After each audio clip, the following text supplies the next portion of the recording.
할렐루야, 할렐루야. 네, 저는 상당교회 청년부 요셉 공동체를 담당하고 있는 최대민 전도사입니다.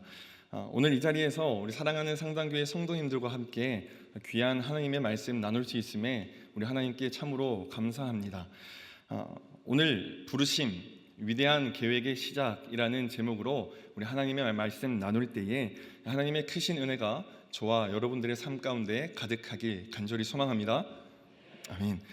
성경을 보면 하나님께서는 직접 수많은 하나님의 계획과 하나님의 뜻에 역사하기도 하시지만 하나님께서는 한 사람을 부르셔서 그 한 사람을 택하셔서 그 하나님의 계획과 하나님의 뜻을 이루시는 그 도구로 사용하시는 것을 우리는 성경을 통해서 쉽게 알 수 있습니다. 하나님께서는 아브라함을 부르시고 아브라함을 택하셔서 믿음의 조상으로 삼으셨고요. 그리고 사사기를 통해 알 수 있듯이 하나님께서는 사사 한 사람 한 사람을 부르셔서 이스라엘을 회복시키시고 이스라엘을 지켜주셨습니다. 예수 그리스도도 마찬가지입니다. 예수님께서는 12제자 한 사람 한 사람을 찾아가시고 한 사람 한 사람의 이름을 부르셔서 그들에게 하나님의 나라의 확장에 대한 그 미션을, 그 사명을 부여하셨지요.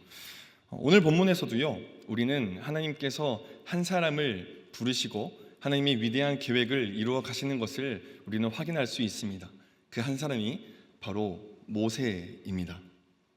오늘 본문을 통해서 이 모세의 이야기와 또 저의 이야기, 또 우리 성도님들의 이야기를 통하여서 하나님께서 우리를 어떻게 부르시는지, 그리고 하나님께서 그 부르실 때에 우리는 어떠한 마음으로 순종하며 나아가야 하는지에 대해서 결단하며 나아가는 저와 여러분 되시길 간절히 소망합니다. 먼저 우리 하나님께서는 하나님의 위대한 계획을 이루시기 위해서요, 우리의 상황과 우리의 환경을 초월하여서 우리를 부르신다라는 것입니다. 오늘 본문 1절에서 4절 말씀입니다. 제가 읽도록 하겠습니다. 모세가 그의 장인 미디안 제사장 이드로의 양떼를 치더니 그떼를 광야 서쪽으로 인도하여 하나님의 산 호렙에 이르매 여호와의 사자가 떨기나무 가운데로부터 나오는 불꽃 안에서 그에게 나타나시니라. 그가 보니 떨기나무에 불이 붙었으나 그 떨기나무가 사라지지 아니하는지라. 이에 모세가 이르되 내가 돌이켜 가서 이 큰 광경을 보리라. 떨기나무가 어찌하여 타지 아니하는고 하니 그때에 여호와께서 그가 보려고 돌이켜 오는 것을 보신지라. 하나님이 떨기나무 가운데서 그를 불러 이르시되 모세야 모세야 하시매 그가 이르되 내가 여기 있나이다. 아멘. 이스라엘 역사에서 빼놓을 수 없는 위대한 지도자인 이 모세의 삶의 시작은요, 굉장히 불안불안했습니다.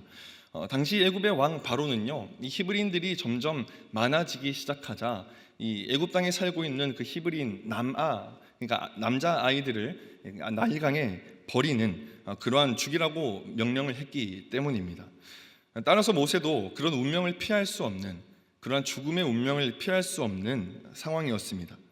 그러나 하나님의 섭리 가운데 모세는 이름 뜻 그대로 물에서 건져져서 이 바로의 공주를 통하여서 애굽의 왕궁에서 자라게 됩니다. 모세는 그렇게 애굽의 왕자로 자랐습니다. 당시 최고의 교육을 받았고요, 애굽의 문명을 익혔고요, 문화를 익혔고요, 그리고 지혜와 능력을 갖춘 사람이 되었습니다. 모든 것을 누릴 수 있는 애굽의 왕자였지만 그는 언제나 자신이 히브리인이라는 그 정체성을 잃지 않고 있었습니다. 그러던 어느 날 모세는 애굽 사람 한 명이 이 히브리 사람을 학대하는 장면을 보고 분노하여 그만 그 애굽 사람을 처치하게 됩니다. 그리고 그 일이 드러나게 되고, 그리고 바로의 분노를 사게 되고, 그리고 지금 모세는 서쪽 제일 끝 미디안 광야로 도망가게 되었다라는 것이죠. 그렇게 모세는 애굽을 떠나서요, 미디안 광야라는 곳으로 가게 됩니다. 이 왕자로서의 화려한 삶을 뒤로하고 이제는 이방 땅에서, 서쪽 제일 끝 그 미디안 땅에서 이름 없는 사람으로 살아가야 했습니다. 그는 미디안 제사장 이드로를 그곳에서 만나서요, 그의 딸과 결혼하고 장인의 양을 치는 목자로서 살아가기 시작했습니다. 모세의 나이 40세 때 광야로 도망가게 되었고요, 그 광야에서 무려 40년 동안이나 세월을 보내게 됩니다. 그리고 하나님께서 모세를 찾아오신 지금 모세의 나이는 늙은 80세가 되었습니다. 모세는 이제 한낱 늙은 목자일 뿐입니다. 그런 모세에게 떨기나무 가운데서 하나님이 모세를 찾아가 주셨습니다. 그리고 그 모세의 이름을, 가장 낮은 자리에 있었던 그 모세의 이름을 하나님께서 불러주셨습니다. 이런 상황 가운데 있는 모세를 부르신 하나님이요, 저의 삶에도 찾아오셔서 제 이름을 불러주셨습니다. 저는 포항에서 태어나서요, 유년 시절을 경주에서 보냈고, 초등학교 1학년 때 아버지의 직장 이동으로 울산으로 전학하고 난 이후로 지금까지 저희 가족은 울산에서 살고 있습니다. 어린 시절에 경주의 작은 시골 학교인 이 불국사 초등학교라는 초등학교를 다니다가 이제 울산으로 전학을 갔습니다. 전교생, 불국사 초등학교는요, 전교생이 240명 정도 되는 학교거든요.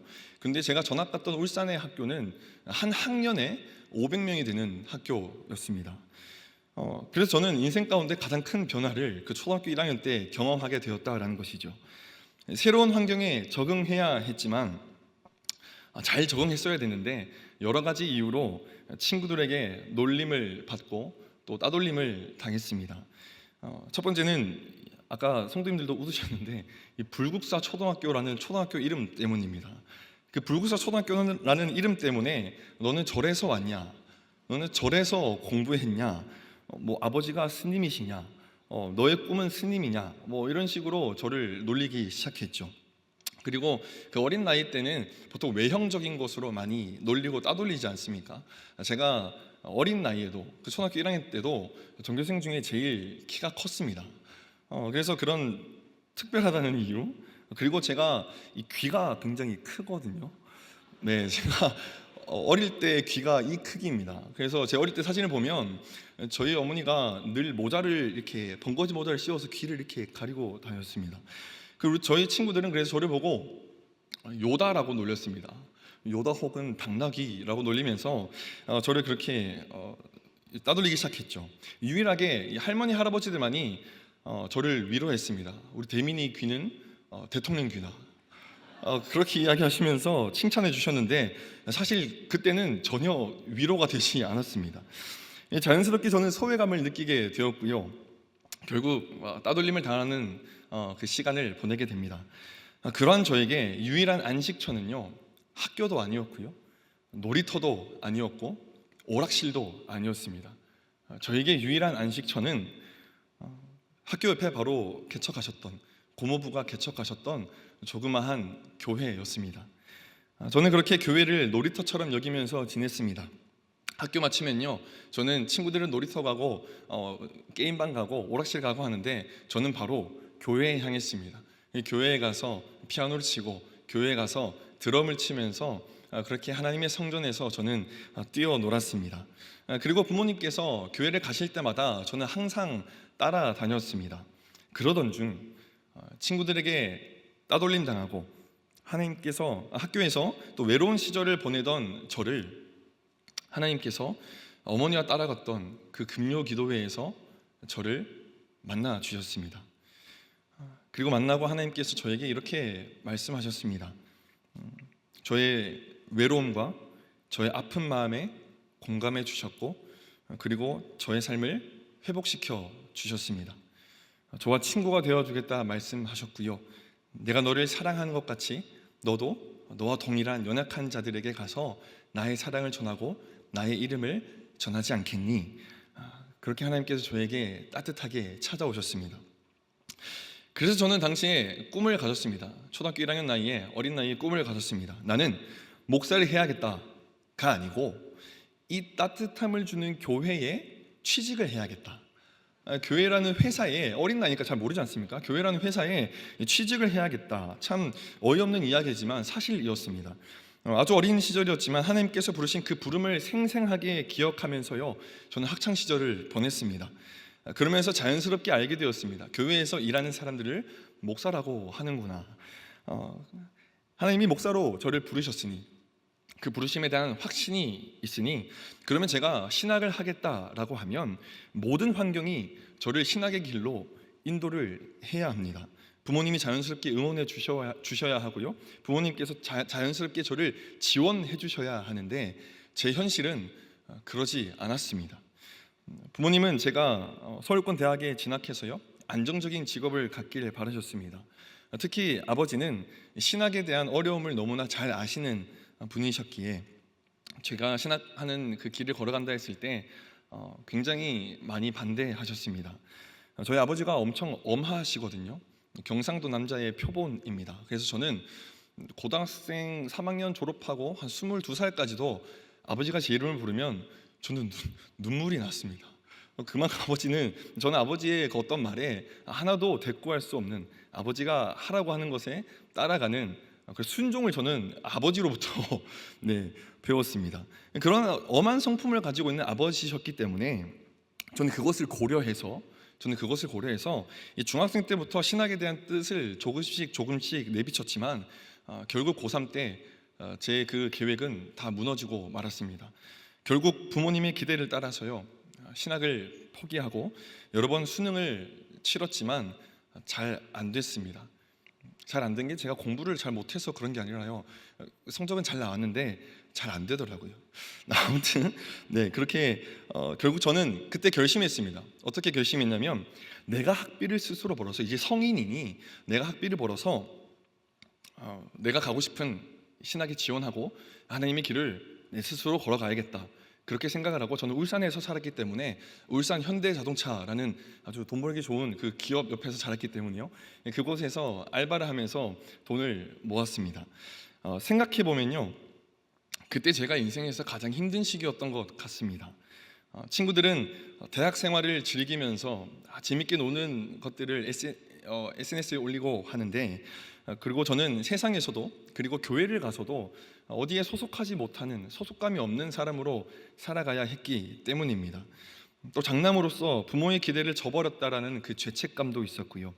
하나님께서 분명히 나를 어릴 때 불러주셨는데 그럼에도 길이 열리지 않은 그 상황 가운데 답답함도 있었습니다. 나는 오직 주님의 길을 걸어가고 싶은데 모든 상황이 저를 가로막는 듯한 느낌을 받았습니다.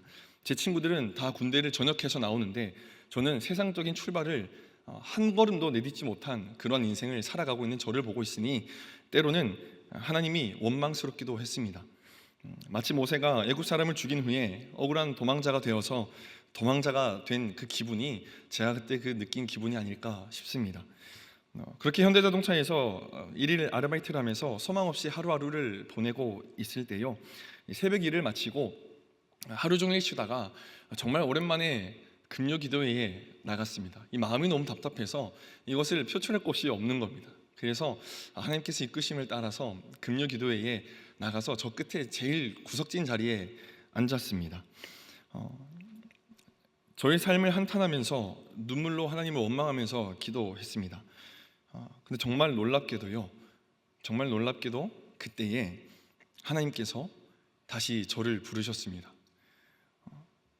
초등학생 시절 고모부 교회에서 기도하던 저의 모습을 떠올리게 하셨고, 그때 주님이 불러주셨던 그 부르심의 음성, 그 마음이 그날에도 동일하게 저에게 찾아왔다라는 것입니다. 대민아, 네가 걸어가야 할 길이 있다. 그리고 전 주님께 대답했습니다. 주님, 제 상황이 말이 아닙니다. 주님, 제발 저를 좀 사용해 주십시오. 그 순간 눈물로 하나님 앞에 무릎 꿇고 기도하면서요, 제가 깨달은 것이 하나 있습니다. 하나님께서는 나를 떠나지 않으시고 조건과 나의 상황과 그것과 상관없이 나를 부르시는구나. 내가 낮은 자리에 있든 내가 높은 자리에 있든 내가 부하든 내가 가난하든 하나님께서는 모든 것을 초월하여서 나를 찾아오시고 나를 부르시는 분이시구나. 우리는 때때로 이런 질문을 던질 수가 있습니다. 하나님께서 모세를 사용하실 거라면, 나를 사용하실 거라면 왜 애굽의 왕자로 있을 때, 모세가 애굽의 왕자로 있을 때 사용하지 않으셨나? 왜 내가 조금 더 좋은 환경에 있을 때 나를 사용하지 않으셨나? 이런 생각이 들 때가 참으로 많이 있다라는 것입니다. 그도 그럴 것이, 여러분, 모세가 애굽의 왕궁에 있을 때였다라면요, 모세는 더 강한 영향력을 행사할 수 있었을 것이고, 정치적으로 이 막강한 힘을 통해서 이스라엘 백성들을 조금 더 좋은 방법으로, 조금 더 쉬운 방법으로 해방시킬 방법을 모색할 수도 있었을 것입니다. 우리의 삶도 마찬가지죠. 내가 조금 더 건강했더라면, 내가 조금 더 돈이 많았더라면, 내 상황이 조금 더 좋은 환경에 있었더라면 조금 더 낫지 않았을까? 사랑하는 성도 여러분, 하나님의 부르심은요, 우리의 능력과 우리의 조건이 아니라 하나님의 계획과 하나님의 주권에 달려 있습니다. 하나님께서는 우리가 완벽하기 때문에 부르시는 것이 아닙니다. 하나님께서는 준비된 자를 부르시는 것이 아니라 부르신 자를 준비시키시는 하나님이신 줄로 믿습니다. 우리 모두는 하나님께서 부르셨기에 이 자리에 있습니다. 우리가 이 자리에 있는 것은 결코 우연이 아닙니다. 이곳에 부르신 주님께서 교회 가운데 또 세상 가운데 하나님의 계획하심으로 우리를 부르실 때에 우리는 그 부르심 앞에 어떻게 응답해야 될까요? 우리의 마땅한 응답은 주님, 제가 여기 있습니다. 이렇게 주님의 부르심에 응답하며 나아가는 저와 여러분 되시길 간절히 소망합니다. 하나님께서 우리를 부르시고 우리에게 바라시는 것이 한 가지 있습니다. 그것은 바로 주님만 의지하는 순종하는 자세입니다. 오늘 본문 5절 말씀 우리 한 목소리로 읽도록 하겠습니다. 하나님이 이르시되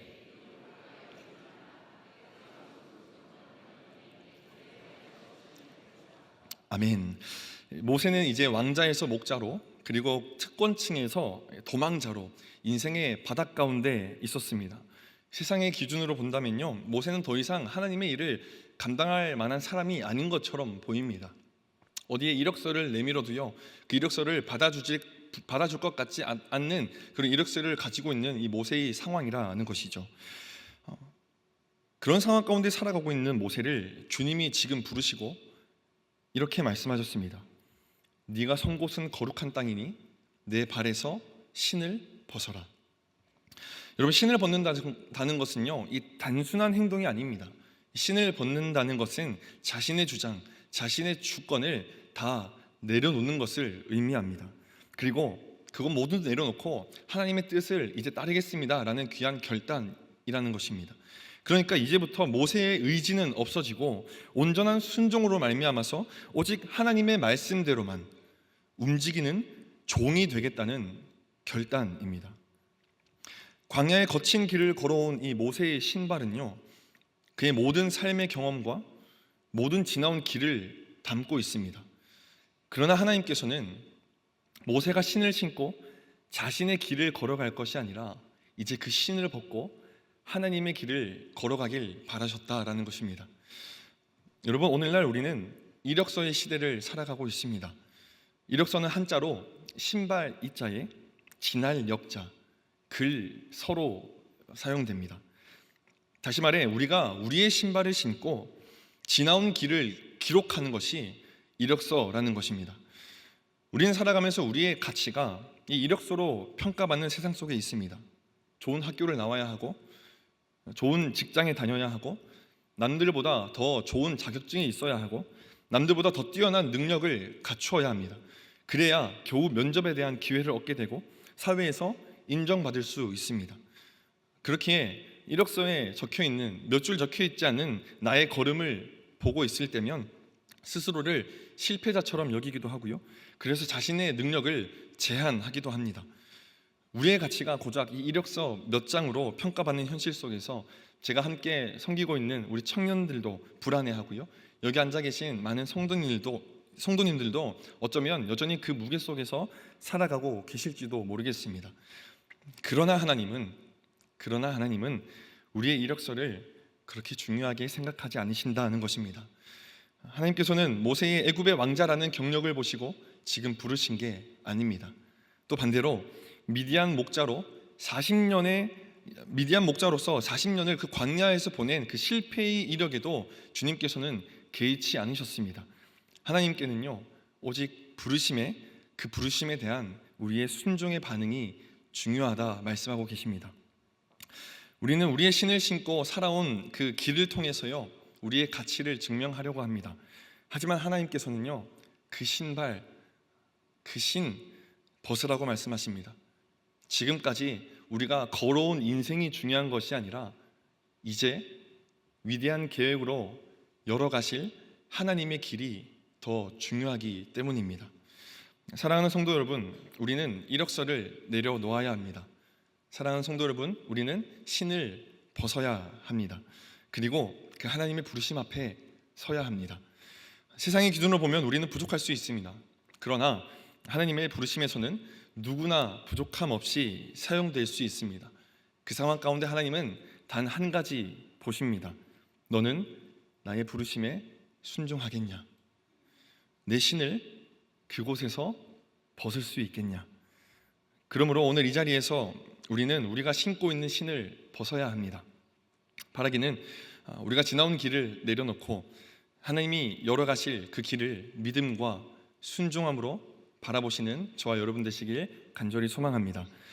그렇게 우리가 하나님의 부르심에 순종함으로 나아갈 때요, 우리는 하나님께서는 우리와 끝까지 함께 하신다 말씀하십니다. 오늘 본문 10절에서 12절 말씀 함께 읽도록 하겠습니다. 시작. 이제 내가 너를 바로에게 보내어 너에게 내 백성 이스라엘 자손을 애굽에서 인도하여 내게 하리라.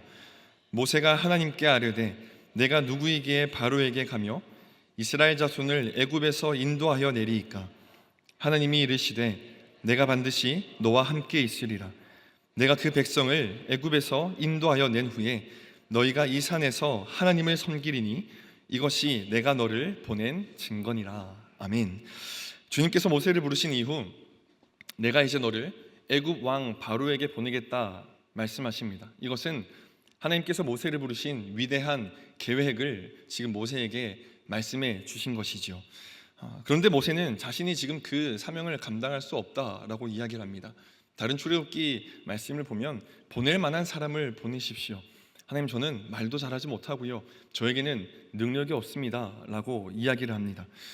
모세는 출애굽 사역을요, 하나님의 위대한 계획을요, 마치 자신이 홀로 감당할 사역인 것처럼 생각하고 하나님 앞에 반응하고 있는 모습입니다. 그런 모세에게 하나님께서 주신 응답은요, 내가 너와 함께하리라 였습니다. 모세와 같이 하나님의 사명을 감당할 수 없다며 사양하는 것은요, 하나님의 위대한 계획인 그 사명을 맡은 자들의 공통된 반응입니다. 왜냐하면 하나님께서 우리에게 주시는 그 하나님의 위대한 계획과 그 위대한 뜻은요, 절대로 인간의 힘으로는 감당할 수 없는 일들이기 때문입니다. 그래서 우리는 종종 순종하면서 나아가지만 막상 그 부르심 앞에, 그 일들 앞에 주저하게 되고요, 머뭇머뭇하게 됩니다. 저 역시 하나님의 부르심에 순종함으로 나아갔지만요, 여전히 하나님의 부르심 앞에서, 그 계획하심 앞에서 머뭇거리고 주저했습니다. 그렇게 금요기도회 이후에요, 저는 눈에 있는 일부터 빨리 정리를 하자라는 생각으로 군대를 지원했습니다. 돌아보면 이 군대 생활부터 하나님의 일하심이 시작되는 시간이었던 것 같아요. 군대에서 하나님의 일을 정말 많이 경험했습니다. 아버지께서 신학 공부하는 것을 허락해 주신 것도 군대에 있을 때였고요. 그리고 군대 내에서 많은 동역자들을 만나서 지금까지 잘 연락하고 지냅니다. 제대 후에 저는 한남대학교에서 기독교 학과를 나왔고, 또 장로의 신학대학원에서 하나님께서 인도하시는 길을 따라서 잘 졸업할 수 있었습니다. 그렇게 길을 걸어 나갈 때 학교에서 교수님들께서 수많은 사역지들을 저에게 많이 소개시켜 주셨습니다. 작은 교회부터 큰 교회까지 다양한 교회들을 소개시켜 줬는데요, 저는 그 교수님들의 요청에 저는 선뜻 하겠다라고 말씀을 못 드렸습니다. 그 이유는요, 두려웠기 때문입니다. 내가 뭐라고 하나님의 말씀을 전할 수 있는가? 성도님들은 어떨 때 내가 말할 때 그것이 하나님의 음성이고 하나님의 말씀이라고 들을 텐데, 이 부족한 내가 어떻게 그 귀하신 하나님의 말씀을 전할 수 있는가? 나는 아직까지도 너무나 부족하다. 그런 마음으로 저는 하나님의 부르심은 분명했지만 역설적이게도 저는 두려운 마음을 가지고 있었습니다. 신대원에 들어가서도요, 사역 보고서를 제출을 해야 되거든요. 그런데 1년 동안 이 대체 과제로 미룰 수 있었습니다. 그래서 저는 최대한 미뤘습니다. 최대한 미루고 그 시간 동안 기도하고 또 기도하면서 시간을 보냈는데요, 그러던 1학년 여름에 주변 동기 전도사님들이 이제 서로 모여서 여름 수련회 이야기를 하고 여름 성경학교 이야기를 하는 겁니다.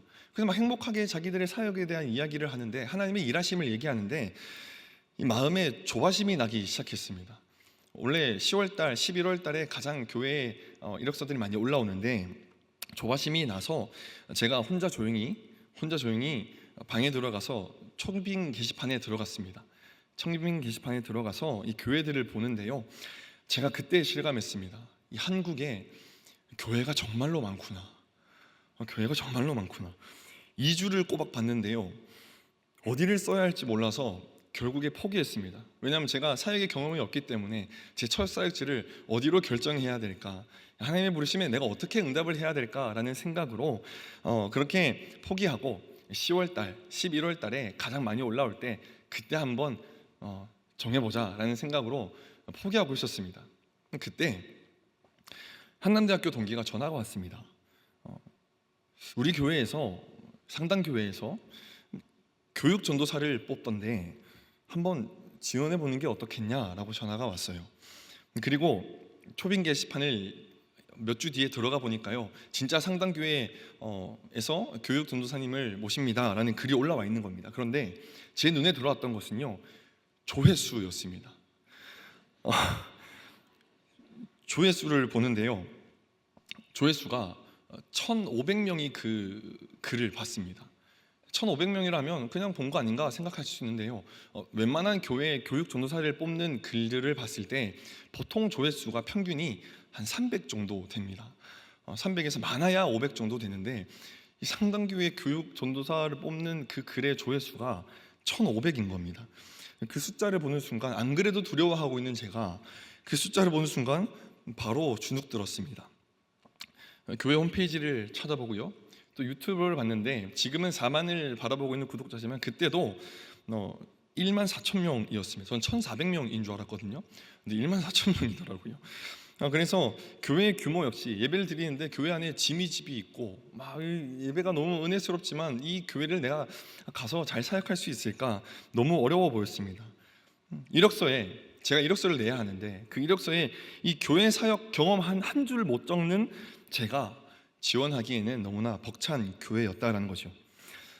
그리고 그날 밤 제가 잠을 못 잤습니다. 그 이유는 그 홈페이지에서 봤던 그때 21년도의 표어, 선교적 교회 세상에 복이 되라, 그 표어가 잊혀지지가 않는 것입니다. 학교에서 공부했던 그 선교적 교회를 내가 이 교회에서 공부할 수 있지 않을까, 배울 수 있지 않을까, 교육 전도사라는 이름으로 내가 그 교회를 바라볼 수 있지 않을까. 심장이 계속 콩닥콩닥 거리면서 주님께 얘기했습니다. 주님, 미친 척하고 한번 넣어볼까요? 주님, 제가 감당할 수 있겠습니까? 그런데 그럼에도 불구하고 부정할 수 없는 이끄심이 있었습니다. 그래서 저는 그 자리에서 내려와서요, 이력서를 작성했습니다. 그리고 그 다음날 그때 당시에 교육 목사님이셨던 김성민 목사님께 제 이력서를 보냈습니다. 그리고 시간이 지나서요, 면접 통보를 받았습니다. 면접을 보러 가는 버스 안에서도요, 지금도 엄청 떨리거든요. 지금처럼 심장이 터질 것 같았습니다. 그런데 그때 제가 정장이 없어서요, 아버지께서 월차를 내시고 울산에서 새벽에 제 정장을 가지고 올라오시고 저는 서울에서 이제 면접 준비를 해서 새벽에 내려왔습니다. 그래서 저희는 어디서 만났냐면 그 제2주차장 태양열 밑에 주차장에서 만났습니다. 네, 그래서 그 아버지 차에서 정장을 갈아입었습니다. 정장을 갈아입고 너무 떨려가지고 이제 어쨌든 가긴 가야 되니까 이제 나가려고 하는데 아버지가 이렇게 말씀하셨습니다. 대민아, 떨리나? 떨리지. 떨리지. 그러니까 아버지가 이렇게 말씀하셨습니다. 쫄지 마라. 쫄지 마라. 하나님이 너와 함께 하신다. 분명 하나님께서 아버지를 통하셔서 저에게 말씀하시는 음성이었습니다. 긴장과 떨림은 여전했습니다. 그런데 걱정과 근심이 없어졌습니다. 평안이 찾아왔습니다. 그 평안은요, 주님이 초등학교 때 왕따 당하고 따돌림 당했을 때 그때 저를 처음으로 불러주셨던, 그때 처음으로 저를 찾아와 주셨던 그 평안이었고요. 제가 현대자동차에서 일할 때 주님께서 그 금요기도회 때 네가 다시 가야 할 길이 있다라고 말씀하시면서 두 번째로 찾아와 주셨던 그 평안이었습니다. 그렇게 저는 하나님의 이끄심으로 교육전도사로서 초등부에서 사역을 시작했습니다.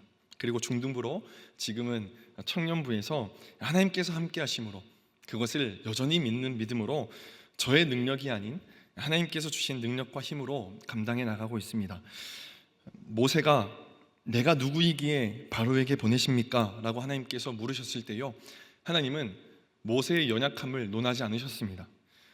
대신 단 하나 약속하셨습니다. 내가 너와 함께하리라. 주님이 함께하심으로 그 위대한 구원의 계획에 저는 지금까지 쓰임받고 있습니다.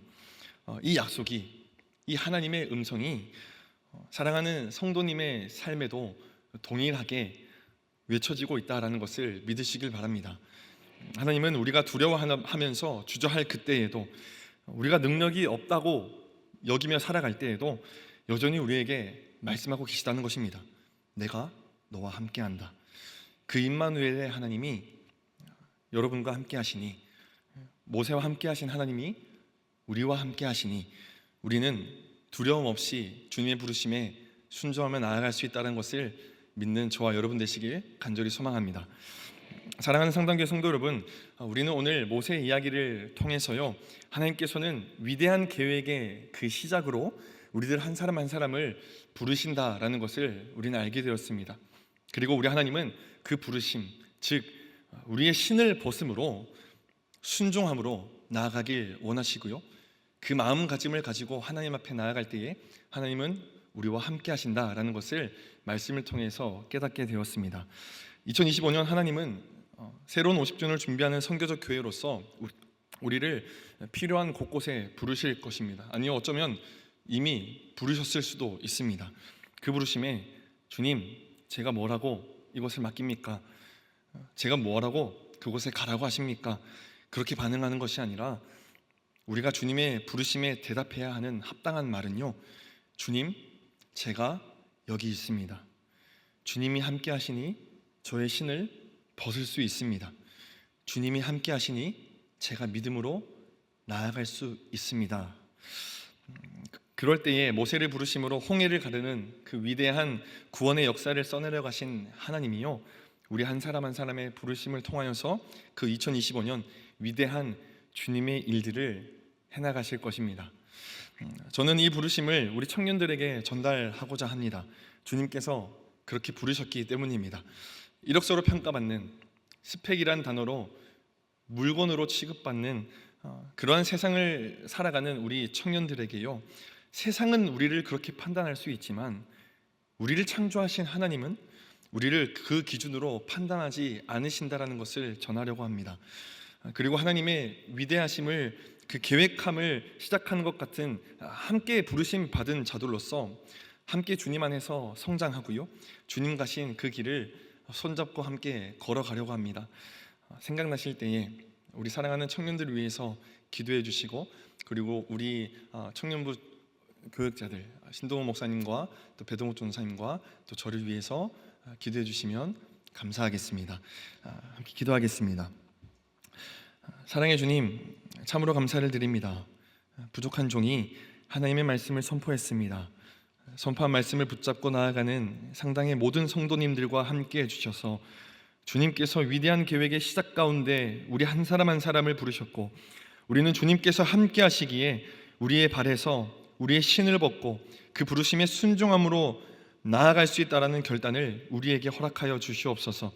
모세와 함께 하신 하나님이 우리의 하나님이신 줄 믿사오며 예수님 이름으로 기도드립니다.